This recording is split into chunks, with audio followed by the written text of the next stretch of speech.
Praise the Lord. യേശുവിലെ ഏറ്റവും സ്നേഹം നിറഞ്ഞ പ്രിയപ്പെട്ട സഹോദരി സഹോദരന്മാരെ, നമ്മളിന്ന് പഠിക്കുകയും ധ്യാനിക്കുകയും ചെയ്യുന്ന തിരുവചനം വിശുദ്ധ പൗലോസ് ശ്ലീഹ റോമാക്കാർക്ക് എഴുതിയ ലേഖനം 12-ാം അധ്യായം 2-ാം വാക്യമാണ്.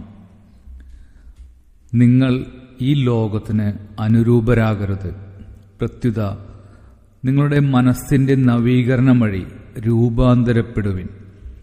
ദൈവഹിതം എന്തെന്നും നല്ലതും പ്രീതിജനകവും പരിപൂർണവുമായത് എന്തെന്നും വിവേചിച്ചറിയാൻ അപ്പോൾ നിങ്ങൾക്ക് സാധിക്കും. Praise the Lord.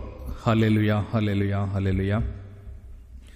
പ്രിയപ്പെട്ടവരെ, നമുക്ക് ഈ വചനം ധ്യാനിക്കാം.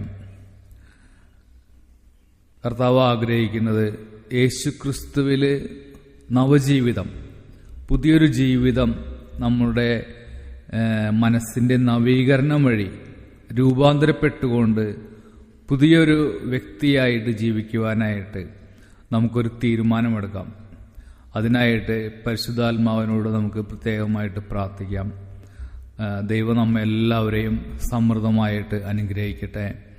എന്നെ ശ്രവിക്കുന്ന നിങ്ങൾക്കെല്ലാവർക്കും സന്തോഷവും സമാധാനവും നിറഞ്ഞ നല്ലൊരു ശുഭദിനം ആശംസിക്കുന്നു. ആമേൻ.